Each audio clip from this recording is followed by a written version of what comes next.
This is all new adventure.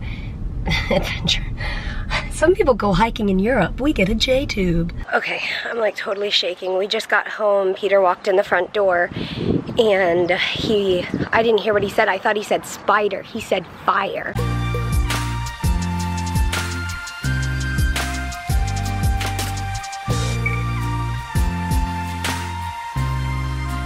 Good morning.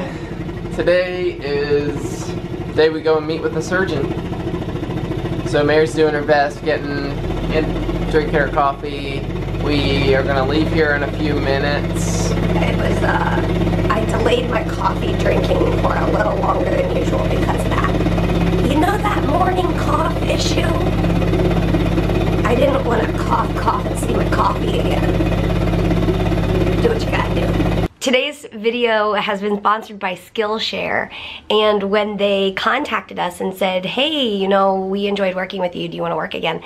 We were like, it was perfect timing because we literally get comments and messages saying, hey, what was that thing you were talking about where you can do like classes? And so we had just gotten a message, like a comment, I think it was a message that morning when Skillshare reached out to us again, and it was probably a couple months ago that we first told you about Skillshare. It's a website where you can take online classes at your own leisure and pace. And one of the things that as we did the promotion and we talked about it and heard feedback from you guys, we realized one of the cool features is the accessible feature of it.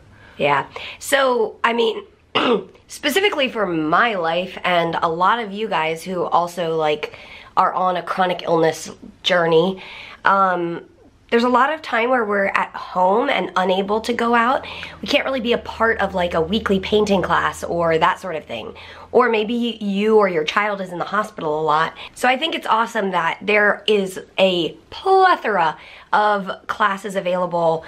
And, you know, one of the things about when you're sick and not feeling well, it depends on what you're in the mood for. Like, I don't always want to sit up and do a paint. Like, I don't want to always paint watercolor. Or I don't always want to get out of bed and do something silly like hip-hop dancing. So it depends, and it also depends on the supplies you have. If you don't have craft supplies, then that's not going to be a good class for you. But I was thinking, what if somebody was in a hospital bed and literally had no supplies? The supplies they have are the hospital bed rolly table that comes over their bed. So I was like, they could do a percussion class. And I looked, and yep, they have a percussion class on Skillshare. So there is a link in the description that you can click. Let us know what classes you do, and I'm so glad that this could be something helpful for a wide variety of our audience members. So the link in the description will give you 2 months free to the access to the platform, and as many classes as you want. Yeah, and I think as we go into the hospital next week, it's like a cool thing to have, just like if I want to take a photography class, or just like, I mean, just like, it's just fun to learn new skills, and yeah. I think that's what the platform is really, really cool for. So. Yeah. Thank you so much to Skillshare for sponsoring this video. We need to get to the hospital, and we'll see you guys on the way. We have arrived in the city, and there are some ducks. I think the city is prepping for Boston Marathon on Monday. Wow. Crazy. That is crazy. Actually, the Boston Marathon's the reason why. Yeah, Boston strong. The Boston Marathon is the reason we're not being admitted early next week. It's like, the city all around the hospital gets shut down. Yeah, like it's hard to get to the hospital. Yeah, so it's like a holiday here, and so like our doctors won't be in. Yeah. All right. Okay. Let's do this. Yes. Pulling up to the hospital. Cue. Nervous, but like. You know it. Okay, let's get some more details. Let's do this. Catching your breath in the elevator. Breathe. Just breathe. All right, here we go. Yeah, that's fine. We're here. Check. Success. We're back in the car. And we have a plan. We do have a plan. I am going to get a plain old J-tube, and the surgeon looked at where my spleen is, where my liver is, and decided like where he's gonna be able to put it so that it doesn't bother my spleen or my liver. And so we feel good about it. We asked all our questions. We talked through like the kind of pros and cons of a GJ versus a J, and at the end of the day we felt like the J tube was the best option for Mary. And that's what he recommended as well. And it was his recommendation that helped us make that final decision. Yeah. So yeah. We're glad to be at a final decision. We've been thinking about this for a long time. Like, there are some benefits that having a GJ would have had, but we felt like this was the best decision. So that was good to just like get that cleared up in our minds, and also just know that he has seen my spleen and sees like where he'd go in and that sort of thing. Yeah. So we felt good about it. And also, this was really cool. J tubes tend to be more like leaky. I mean, you're putting a hole in your abdomen, so basically it's he even said you're basically getting an extreme body piercing. And but basically they're putting a tube in her abdomen that's going to go, or a hole in her abdomen with a tube that goes into her small intestine, and there's a little balloon that holds it in place. But the cool thing is, he said in the last few years they've changed the way that they do the surgery. So instead of having the balloon kind of blocking up in the intestine, it can get in the way and cause back pressure, and that causes leaking. They actually make like a little loop in my intestines so that the balloon has room and it won't, he said it has greatly reduced, like kind of eliminated the leaking issue. So I'm sure everybody is different. Everybody is different with that, and we'll learn my J tube. We'll figure out, you know, how to deal with it, whatever it is. And yeah, it was just really cool to kind of hear the science behind it and like what they, you know, how they've been able to improve. Yeah, and then she will come out with a Mickey button, and oh yeah, it's possible to change that to a mini after a month if she wanted to. Right. So, and also, this I'm really thankful for. What? I can change the J tubes. Oh yeah, it doesn't have to be done in interventional radiology. Yeah. Which is huge help for me. It's not another trip and procedure and all that. I did not know what happened. I did watch a video. I was researching GJs and Js and all this. I'm a researcher, so I try to like collect information. But I watched a video of a girl who was changing out her J tube, and I was like, wow, I wonder if I can do that, because I've always been told, oh, you might have to go to IR to get that, interventional radiology, to get the tube changed out every couple months or however often. But you guys know we tend to be more independent. Like we prefer, if we're able to be trained, we prefer to do like my medical stuff at home. So that's great. That makes me really thankful to and he said the tube would probably last 2 to 4 months. It's basically however long the balloon lasts in there, holding it in place. Yeah. So we will just, this is all new adventure. Some people go hiking in Europe. We get a J tube. And she's doing yoga in the middle of the intersection. Oh, it's yoga with Canadian geese. Wow. Nice. I've heard of yoga with goats. All right, guys, we are gonna go home. We will see you there. You worn out? I think so. I think my head's trying to decide if it's gonna explode. I mean, I still don't have a headache, and I'm really grateful, but I'm feeling like a little bit nauseous. So we're gonna try to eat something, but stopped at Chick-fil-A. Guys, you just gotta laugh every day, and Harbor Freight Tools, thanks for the laugh. Urgent blowout. Oh. I wish you guys could have heard Peter laughing. When he gets laughing, it is so fun. I'm just driving to the parking lot, I see this huge sign, urgent blowout. Been there, done that. I think it's a human thing. We all have. We all have those moments. I mean, I don't usually put a banner up when it happens.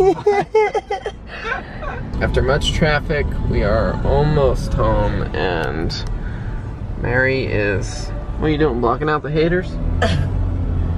Yeah, I'm trying not to be nauseous and headachy. Alright. This is my tactic.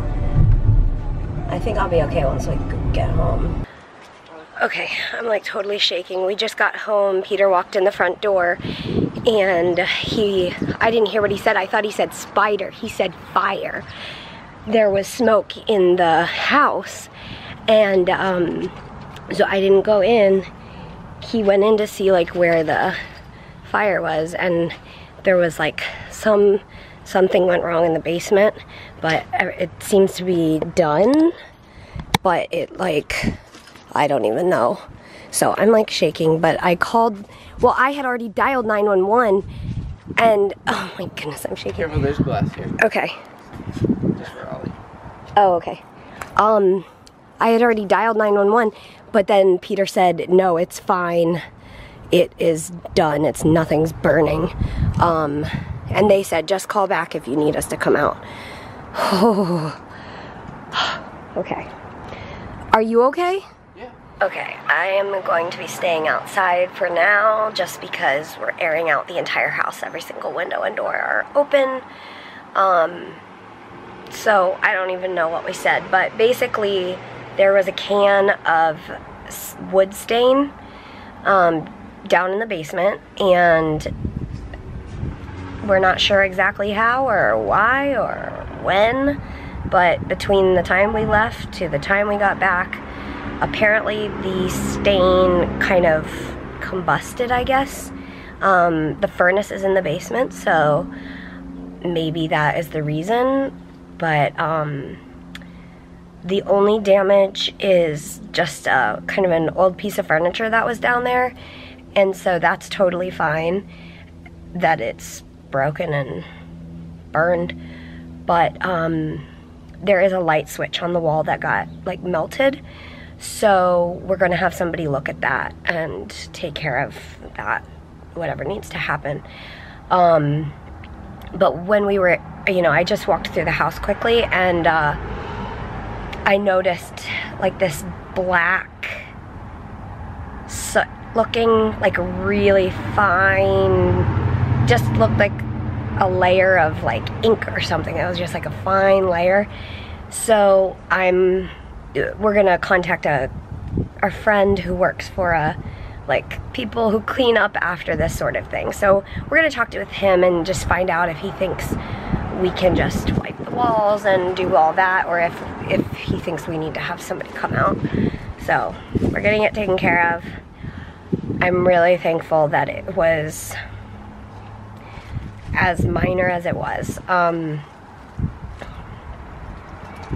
Anything can happen in a split second. So, and we still have our service tonight, our church service we're doing, so we are going to be trying to figure all this out, and then we will move on and go to the church, and then we will take it moment by moment, hour by hour. And I'm not sure if we'll be able to sleep here tonight, depending on the smoke, like clearing out of the house and that sort of thing. But we'll see. We will see. Okay guys, so that was crazy.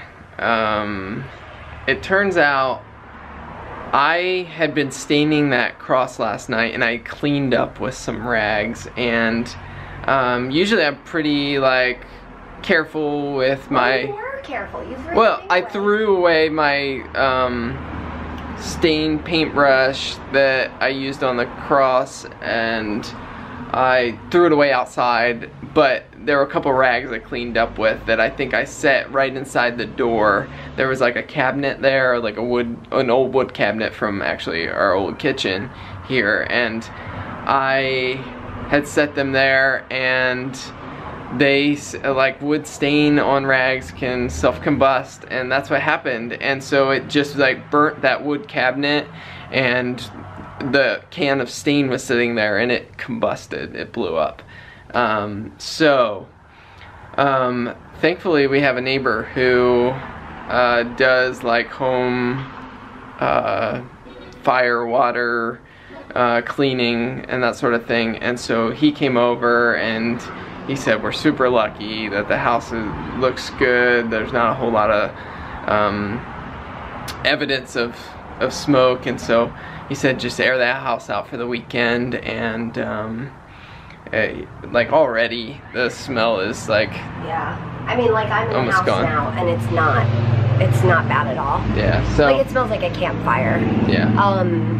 But we're gonna go get a HEPA filter and run that, and I'm just clean. so thankful. Yeah. I'm thankful we have like a friend who knows about that. Yeah. Like what in the world?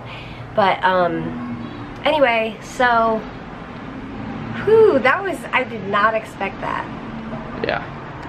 Crazy event of the day. All right, just got my IV delivery, so let's see what we got. Okay, we have meropenem and Cipro. Right? Is that what that is? Yep. Okay, cool. And then in this box, we have stuff for my port, and saline and heparin and alcohol. That's all I need. We just came to the church to finish setting up, and there's the cross Peter built. And so this is, we've just put candles along here, and this is just to like set the ambiance. I don't feel like that's the right word, but aesthetics. Thank you. Yeah, so we are just gonna finish up setting up, run through the songs, and have the service tonight. Thanks so much for coming on this crazy day with us today, and as always, we will see you tomorrow. Good night.